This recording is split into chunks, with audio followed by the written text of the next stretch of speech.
Honestly, guys, I think crypto's over for like a while, or for the time being, or forever, possibly. Um, I don't know. I have no money in it. I mean, I have like tiny bit, but um, I just think that like it's too unregulated, and personally, I don't see a problem with it. Like, if I was the president, obviously, I would have it be a thing, and I wouldn't be against it, and my administration wouldn't be against it. But it makes sense, I guess, to like someone like Trump or his the Republican administration, or just any administration in general. I don't think it's solely dependent on the party, but crypto, if you think about it, is a completely unregulated form of money that just exists, and anyone in the world can give people that form of unregulated money whenever they want. For instance, right now I could transfer $500 from my Solana account to someone in like Afghanistan, right? To someone in Russia. And the thing is like, that's all not always true, right? Because some countries have regulations on like their phone use and internet access, but you get the gist of what I'm saying. Like, a place in like, if someone in Europe wants $500 worth of Solana, it'd be really easy for me to send that to them right now. I just need their wallet address, and I could just send them the Solana. And once I sent it to them, it's only traceable by a series of letters and numbers, which is not really, I don't know, that's not really safe in the US, the government's eyes, the Treasury's eyes, and also because people are getting so rich off of this and paying basically no taxes on their money because it's being stored in the form of a digital currency that's completely unregulated. And because each country has their own policies on taxes,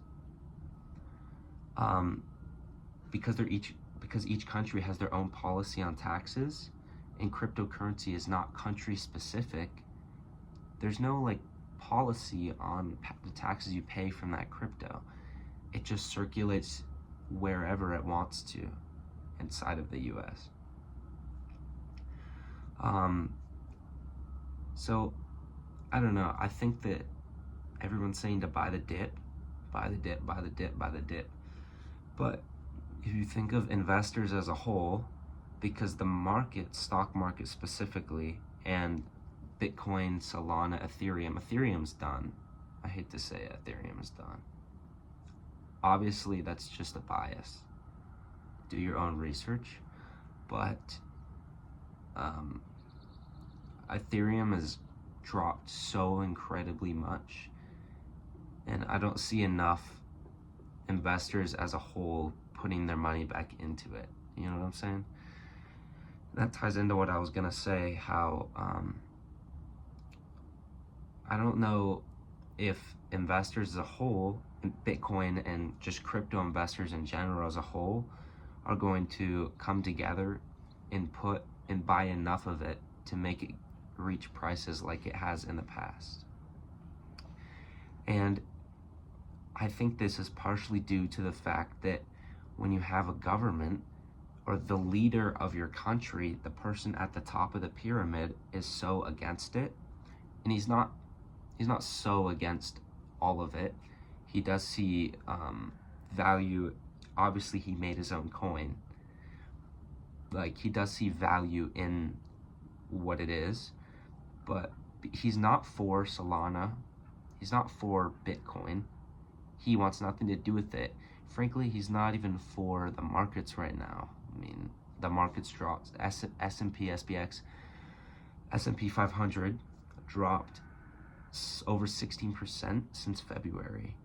Like, you know, that's like, holy fuck, bro. We could go into a recession. So I think that because the leader of our country is so against it, investors as a whole are going to start taking their money out, because they're like,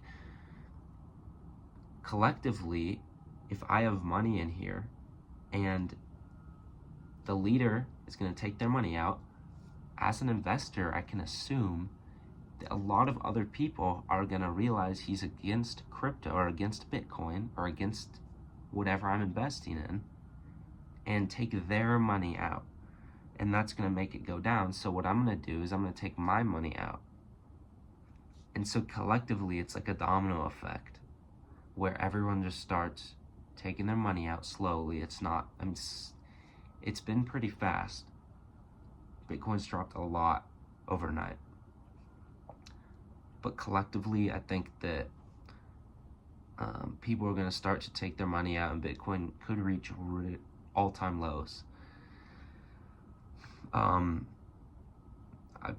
done some analysis, my own personal opinion, and there's a bounce, right? Bitcoin bounced, and we're coming back to a resistance point. If we break below this, like, it's not like day trading, so it's not like stocks. I'm a day trader. But crypto moves off of support and resistance, even though it's stupid and frowned upon in like the stock world. But Bitcoin and crypto does move off of support and resistance, and you have to analyze it that way.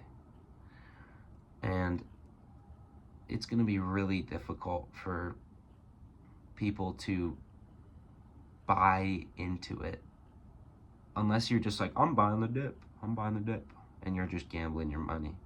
After it breaks past where it is right now, I believe that it's just going to be a downward spiral from here. And I could be wrong.